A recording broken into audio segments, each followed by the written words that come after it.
Railway with Shyam YouTube channel पर आप सभी लोगों का स्वागत है। आज के इस वीडियो के माध्यम से मैं आप सभी लोगों के लिए रेलवे ग्रुप डी भर्ती परीक्षा 2025 के लिए जो हमारी पीवाईक्यू प्रश्नों की सीरीज चली, उस सीरीज में आज का 52 नंबर का सेट आ जाता है और आज की जो परीक्षा की पाली होने वाली है वो 2 सितंबर 2022 की द्वितीय पाली होने वाली। तो आज की सेट में जीके, जीएस, करंट अफेयर और साइंस के जो 45 प्रश्न पूछे गए थे वो मैं आपको इस वीडियो के माध्यम से कवर कराने वाला हूं। तो आज की इस वीडियो को आपको शुरू से लेकर के एंड तक फुल वॉच करते रहना। वीडियो और आज का कंटेंट पसंद आए तो प्लीज़ इस वीडियो को अपने दोस्तों के पास से ज़्यादा शेयर करना ना भूलें। और इस बुक का नाम मैं आपको बता दूं क्योंकि बहुत सारे अभ्यर्थी लगातार इस बुक के लिए परेशानी कि आप कौन से बुक से हमें ये सॉल्यूशन करा रहा है। तो ये बुक हो जाती है किरण पब्लिकेशन की। तो चलिएगा फिर शुरू करते हैं। तो पहला प्रश्न आ जाता है, इनमें से कौन सा भारत में अधिदिष्ट या कागजी मुद्रा का उदाहरण नहीं है। तो कौन नहीं है? प्रश्न संख्या 1 का राइट आंसर आपको देना। तो ये 1000 रुपये का चेक नहीं हो जाता है। एक का चौथा ऑप्शन देने वालों का राइट आंसर हो जाएगा। चलिएगा अगला प्रश्न देखते हैं कि अगला प्रश्न कौन सा आ जाता है, क्योंकि देखो इसमें सारे के सारे प्रश्न हैं वो मिक्स हैं। तो इसमें खोजने के लिए थोड़ा टाइम लग जाता है। बाकी कि आप लोग समझदार हो, अगर पिछली वीडियो आप लोग देख रहे हो तो 7 नंबर का प्रश्न आ जाता है कि योजना आयोग की स्थापना डॉट डॉट को हुई थी और योजना आयोग की शुरुआत 1 अप्रैल 1951 से पहली पंचवर्षीय योजना की शुभारंभ के साथ हुई थी। तो आपको बताने की योजना आयोग की स्थापना है वो कब हुई थी। 7 नंबर प्रश्न का राइट आंसर क्या हो जाएगा? तो योजना आयोग की स्थापना 15 मार्च 1950 को की गई थी। 7 का दूसरा ऑप्शन देने वालों का करेक्ट आंसर हो जाएगा। चलिएगा अगला प्रश्न आ जाता है आपके सामने।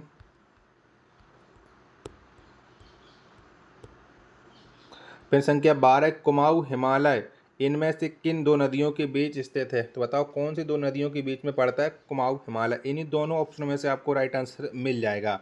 तो जो कुमाऊं हिमालय ये सतलुज और काली नदी के मध्य स्थित हो जाता है। 12 का दूसरा ऑप्शन देने वालों का राइट आंसर हो जाएगा। चलिएगा अगला प्रश्न है आपके सामने।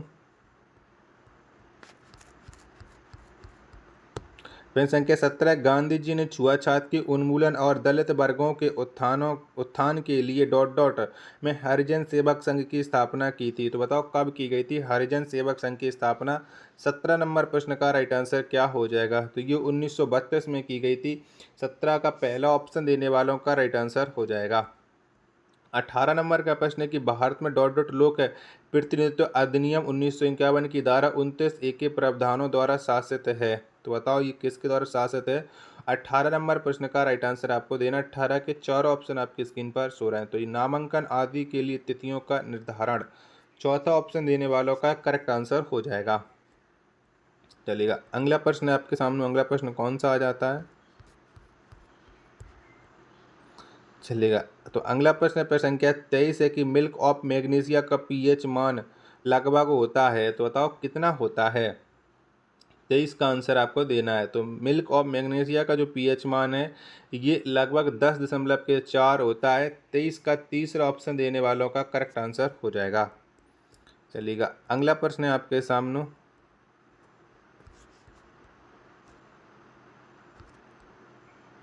प्रश्न संख्या 27 है कि नीचे दिए गए कथनों पर विचार कीजिएगा और सही उत्तर का चयन कीजिएगा। कथन 1 आ जाता है कि बेकिंग सोडा का रासायनिक सूत्र NaHCO3 है। कथन 2 है कि इसका उपयोग सोडा एसिड अग्निशमकों में किया जाता है।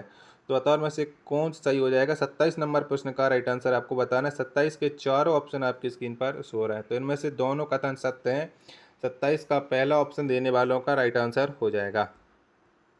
चलेगा 28 नंबर का प्रश्न आ जाता है कि यदि किसी चालक का प्रतिरोध दोगुना कर दिया जाता है तो उत्पन्न ऊष्मा डॉट डॉट होगी। तो बताओ उत्पन्न ऊष्मा कितनी हो जाएगी? 28 का आंसर आपको देना है। तो उत्पन्न ऊष्मा दोगुनी हो जाएगी। 28 का दूसरा ऑप्शन देने वालों का राइट आंसर हो जाएगा। चलेगा अगला प्रश्न आ जाता है आपके सामने। प्रश्न संख्या 31 है कि अरुण प्रयोगशाला में एक प्रयोग कर रहा है। उसने फेरिक क्लोराइड का विलयन लिया और उसमें जिंक के कुछ टुकड़े डाल दिए। जब फेरिक क्लोराइड का पीला रंग लुप्त हो गया तो किस यौगिक का निर्माण हुआ था? तो बताओ कौन सा यौगिक बना था? 31 का आंसर आपको बताना। तो इसमें जो बना है वो ZnCl2 बना है। 31 का तीसरा ऑप्शन देने वालों का करेक्ट आंसर हो जाएगा। चलिएगा अगला प्रश्न है आपके सामने। 33 नंबर का कि निम्न चित्र में हिरण किस स्तर पर आएंगे, तो बताओ हिरण है वो कौन से स्तर पर आएंगे। 33 का आंसर आपको देना है। 33 के चारों ऑप्शन आपके स्क्रीन पर शो रहा है। तो जो हिरण है ये स्तर संख्या 2 पर आ जाएंगे। 33 का दूसरा ऑप्शन देने वालों का राइट आंसर हो जाएगा। 34 नंबर का प्रश्न आ जाता है केंद्रीय हिंदी संस्थान भारत सरकार के शिक्षा मंत्रालय की उच्च शिक्षा विभाग द्वारा 1960 में स्थापित एक स्वायत्त शैक्षणिक संस्थान है। इसका मुख्यालय कहाँ स्थित है, तो बताओ कहाँ पर इसका मुख्यालय। 34 का राइट आंसर आपको देना है। तो इसका जो मुख्यालय है वो आगरा में हो जाएगा। 34 का चौथा ऑप्शन देने वालों का राइट आंसर हो जाएगा। चलिएगा अगला प्रश्न देखते हैं कि अगला प्रश्न कौन सा आ जाता है आपके सामने।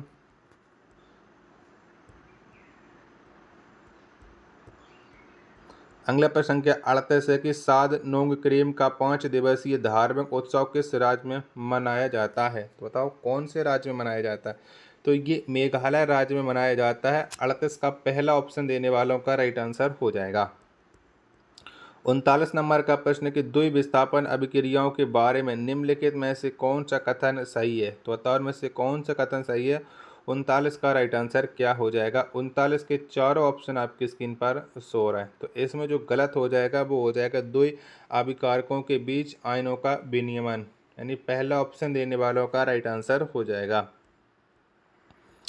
चलिएगा अगला प्रश्न है आपके सामने।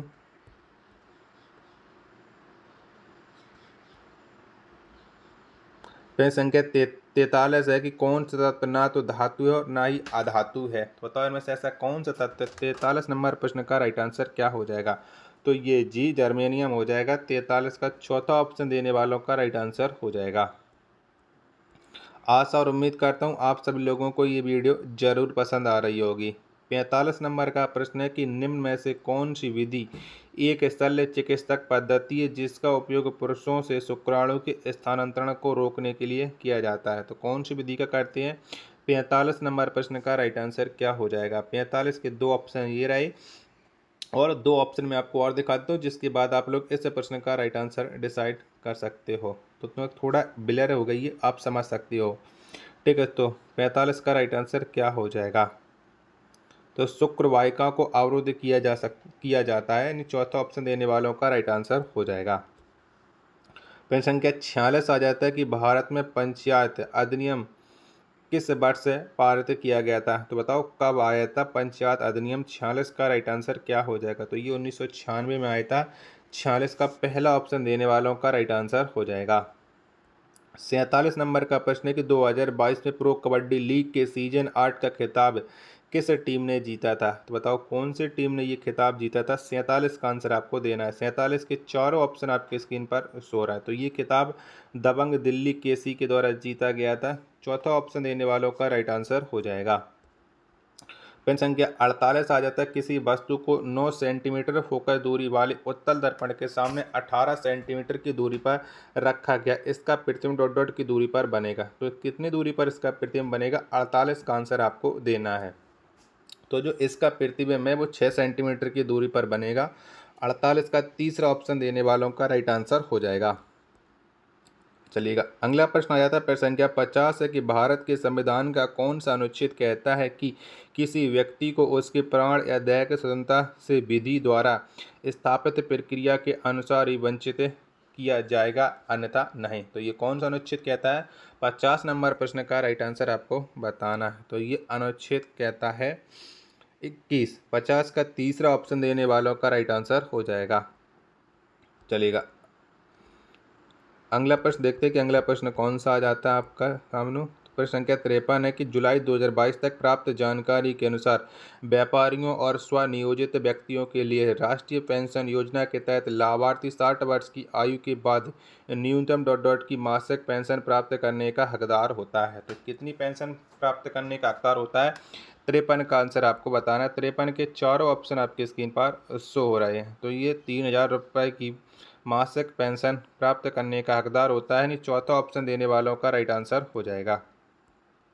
प्रश्न संख्या 54 है आपके सामने कि एक मीथेन गैस अणु के दहन से क्रमशः डॉट डॉट कार्बन डाइऑक्साइड और डॉट डॉट के जल के अणु बनते हैं, तो बताओ क्या हो जाएगा 54 का राइट आंसर। तो एक मीथेन गैस अणु के दहन से क्रमशः एक कार्बन डाइऑक्साइड और 2 जल के अणु बनते हैं। चुंबन का दूसरा ऑप्शन देने वालों का राइट आंसर हो जाएगा। चलिए अगला प्रश्न संख्या 56 है, किस वेद में ऋचाओं की संख्या सर्वाधिक है? तो बताओ किस वेद में है? तो इनमें जो रचनाओं की संख्या सर्वाधिक हो जाती है वो हो जाती है ऋग्वेद में। 56 का दूसरा ऑप्शन देने वालों का करेक्ट आंसर हो जाएगा। चलेगा अगला प्रश्न है प्रश्न संख्या 58 की आईआईटी गुवाहाटी के शोधकर्ताओं ने मई 2021 में एक स्मार्ट विंडो सामग्री विकसित की है। इस सामग्री का उपयोग है, बताओ इस सामग्री का क्या उपयोग है? 58 नंबर प्रश्न का राइट आंसर आपको देना है। 58 के चारों ऑप्शन आपकी स्क्रीन पर शो हो रहे हैं। तो इसका जो राइट आंसर हो जाएगा वो हो जाएगा यह इमारतों में प्रयोग किए जाने वाले स्वचालित जलवायु नियंत्रण की अनुमति देता है। यानी तीसरा ऑप्शन देने वालों का राइट आंसर हो जाएगा। आशा और उम्मीद करता हूँ आप सभी लोगों को ये वीडियो ज़रूर पसंद आ रही होगी, तो प्लीज़ वीडियो को लाइक और चैनल को सब्सक्राइब करना बिल्कुल ना भूलें। 59 नंबर का प्रश्न है कि डॉट डॉट नदी मालवा के पठार से होकर के बहती है। तो बताओ उनमें से कौन सी नदी बहती है? तो बेतवा नदी मालवा के पठार से होकर के बहती है। 59 का दूसरा ऑप्शन देने वालों का राइट आंसर हो जाएगा। चलिएगा अगला प्रश्न आ जाता है प्रश्न संख्या 62 है कि निम्न में से कौन सा तत्व प्रकृति में सर्वाधिक धात्विक है? तो बताओ कौन सा तत्व है? 62 का राइट आंसर क्या हो जाएगा? तो ये बीई हो जाएगा। 62 का दूसरा ऑप्शन देने वालों का राइट आंसर हो जाएगा। वहाँ पे चाहता हूँ ये बी नहीं बी ए हो जाएगा। 62 का तीसरा ऑप्शन देने वालों का राइट आंसर हो जाएगा। बी वाला गलत था, सॉरी उसके लिए। प्रश्न संख्या 64 आ जाता है, कोयला और पेट्रोलियम के संरक्षण के कुछ कारण नीचे दिए गए हैं, गलत विकल्प का चयन कीजिएगा। तो में से गलत कौन हो जाएगा? 64 का आंसर आपको देना है। 64 के चारों ऑप्शन आपके स्क्रीन पर सो रहा है, इसमें से आपको गलत कथन का चयन करना है। तो विवेकपूर्ण उपयोग पर भी वायु प्रदूषण बढ़ता है, यानी ये चौथा ऑप्शन देने वालों का राइट आंसर हो जाएगा। ये गलत कथन है। चलिएगा अगला प्रश्न है आपके सामने। प्रश्न संख्या 67 है आपके सामने कि मोटर की कुंडली में धारा की दिशा किसके द्वारा उलट जाती है? तो ये किसके द्वारा उलट जाती है? 67 का आंसर आपको देना है। तो ये विभक्ति वलय के द्वारा उलट जाती है। 67 का पहला ऑप्शन देने वालों का राइट आंसर हो जाएगा। अगला प्रश्न संख्या 68 है कि निम्न में से कौन सा युग्म समान जातीय श्रेणी में होगा? तो कौन सा युग्म होगा? 68 का आंसर आपको देना है। 68 के चारों ऑप्शन आपकी स्क्रीन पर शो रहे हैं। तो ये CH3 CO CH3 और C2H5 CO CH3 correct answer हो जाएगा, तीसरा ऑप्शन। चलिएगा अगला प्रश्न है आपके सामने। प्रश्न संख्या 71 की एक अवतल दर्पण 18 सेंटीमीटर त्रिज्या वाले गोले के पृष्ठ के एक भाग से बनाया गया है। नई कार्तिक चिन्ह परिपाटी के अनुसार इसका मुख्य फोकस एक्स डॉट डॉट पर स्थित होगा। तो कहाँ पर स्थित होगा? ये 71 का आंसर आपको देना है। तो ये -9 सेंटीमीटर पर स्थित होगा। 71 का तीसरा ऑप्शन देने वालों का राइट आंसर हो जाएगा। चलिएगा अगला प्रश्न आ जाता है आपके सामने। प्रश्न संख्या 74 है कि डॉट डॉट पहला made in India PETA scale super computer है जिसे मार्च 2022 में IIT रुड़की में परिनियोजित किया गया था। इसकी सुपर कंप्यूटिंग क्षमता 1.66 पेटा फ्लॉप्स है। तो बताओ ये कौन सा हो जाएगा सुपर कंप्यूटर? 74 नंबर प्रश्न का राइट आंसर क्या हो जाएगा? तो इसका जो नाम हो जाएगा आपको इन्हीं दो ऑप्शनों के अकॉर्डिंग बताना। तो ये परम गंगा हो जाएगा। 74 का दूसरा ऑप्शन देने वालों का करेक्ट आंसर हो जाएगा। चलिएगा अगला प्रश्न देखते हैं। प्रश्न संख्या 76 आ जाता है कि भारत वन स्थिति सर्वेक्षण रिपोर्ट 2021 के अनुसार भारत में वन आच्छादन देश के भौगोलिक क्षेत्र का डॉट डॉट है। तो बताओ इस 76 नंबर प्रश्न का राइट आंसर क्या हो जाएगा? तो ये हो जाएगा 24.62%। 76 का पहला ऑप्शन देने वालों का राइट आंसर हो जाएगा। चलिए 77 नंबर का प्रश्न आ जाता है कि इनमें से किस जीव में 3 कोष्ठीय हृदय होता है? तो बताओ कौन से जीव में होता है 3 कोष्ठीय हृदय? 77 नंबर प्रश्न का राइट आंसर क्या हो जाएगा? तो मेढक में होते हैं। 77 का दूसरा ऑप्शन देने वालों का राइट आंसर हो जाएगा। प्रश्न संख्या 78 इनमें से किसके पास केंद्रीय वित्त मंत्री के रूप में अपने कार्यकाल के दौरान 10 बजट पेश करके स्वतंत्र भारत के इतिहास में सबसे अधिक बजट पेश करने का रिकॉर्ड है? तो ये किसके पास रिकॉर्ड है? 78 का आंसर आपको देना है। 78 के चारों ऑप्शन आपके स्क्रीन पर शो रहा है। तो ये मोरारजी देसाई के पास हो जाता है। 78 का पहला ऑप्शन देने वालों का करेक्ट आंसर हो जाएगा।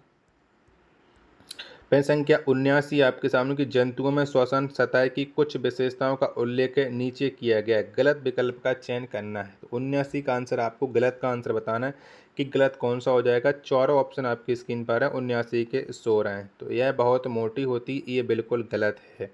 79 का दूसरा ऑप्शन देने वालों का राइट आंसर हो जाएगा। चलिएगा अगला प्रश्न देखते हैं कि अगला प्रश्न कौन सा आ जाता है। प्रश्न संख्या 83 है कि निम्नलिखित में से कौन सा सार्वजनिक वस्तुओं का अभिलक्षण है। तो बताओ कौन है। 83 का आंसर आपको देना है। 83 का राइट आंसर क्या हो जाएगा। तो गैर प्रतिद्वंद्विता ये सार्वजनिक वस्तुओं का अभिलक्षण हो जाएगा, दूसरा ऑप्शन देने वालों का करेक्ट आंसर। प्रश्न संख्या 84 कि पादपों की कार्बन और ऊर्जा आवश्यकताओं की पूर्ति इनमें से किस प्रक्रिया द्वारा होती है। तो बताओ कौन सी प्रक्रिया द्वारा होती है। 84 का आंसर आपको देना है। तो ये प्रकाश संश्लेषण के दौरान होता है, चौथा ऑप्शन देने वालों का राइट आंसर हो जाएगा 84 का। पिन संख्या 85 आ जाता है किसी चालक के प्रतिरोध पर उसकी या उसके डॉट डॉट का कोई प्रभाव नहीं पड़ता है। तो किस पर कोई प्रभाव नहीं पड़ता है। 85 का आंसर आपको देना है। तो ये आकृति पर कोई प्रभाव नहीं पड़ता है। 85 का चौथा ऑप्शन देने वालों का राइट आंसर हो जाएगा। चलिएगा अगला प्रश्न देखते हैं कि अगला प्रश्न संख्या 87 की निम्नलिखित में से किसी 2021 में मेजर ध्यानचंद खेल रत्न पुरस्कार से सम्मानित किया गया था। तो बताओ कैसे सम्मानित किया गया था। तो रवि कुमार को सम्मानित किया गया था 2021 में मेजर ध्यानचंद खेल रत्न पुरस्कार से। 87 का पहला ऑप्शन देने वालों का राइट आंसर हो जाएगा। 88 नंबर का प्रश्न कि 20 सेंटीमीटर फोकस दूरी वाले उत्तल लेंस की क्षमता डॉट डॉट होगी। तो कितनी होगी। तो उत्तल लेंस की जो क्षमता हो जाएगी वो हो जाएगी 5 डायोप्टर। 88 का दूसरा ऑप्शन देने वालों का राइट आंसर हो जाएगा।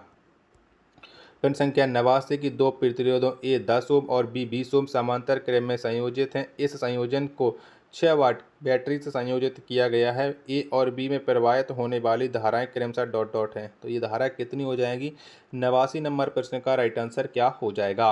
89 के 4 ऑप्शन आपकी स्क्रीन पर शो हो रहे हैं।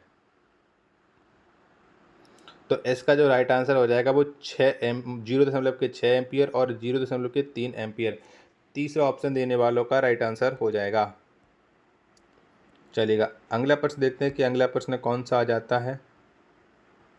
प्रश्न संख्या 93 है कि निम्नलिखित में से कौन सा कोशिकीय घटक अधिकांश प्रकेंद्रियां में मौजूद नहीं होता है। तो कौन मौजूद नहीं होता। 93 का आंसर आपको देना है। 93 के चारों ऑप्शन आपकी स्क्रीन पर शो रहा है। तो इसमें से केंद्र के झिल्ली मौजूद नहीं होता है। 93 का चौथा ऑप्शन देने वालों का राइट आंसर हो जाएगा। नेक्स्ट प्रश्न आ जाता है प्रश्न संख्या 94 चुंबक के उत्तरी ध्रुव पर चुंबकीय क्षेत्र रेखाएं डॉट डॉट होती हैं। तो कैसी होती हैं। 94 का आंसर आपको देना है। तो ये जो चुंबकीय क्षेत्र रेखाएं हैं ये ध्रुव में विलीन होने वाली रेखाएं होती हैं। 94 का चौथा ऑप्शन देने वालों का राइट आंसर हो जाएगा। चलेगा अगला प्रश्न आ जाता है प्रश्न संख्या 95 भारत सरकार द्वारा शुरू की गई जियो फारसी योजना के तहत 22 अक्टूबर 2021 से प्रभावी दिशा निर्देशों के अनुसार 18 वर्ष की आयु तक प्रति बालक प्रति माई चाइल्ड केयर सहायता की अधिकतम राशि डॉट डॉट रुपये है। तो ये कितनी राशि है। 95 का आंसर आपको देना है। तो ये अधिकतम राशि 8000 है। 95 का दूसरा ऑप्शन देने वालों का राइट आंसर हो जाएगा।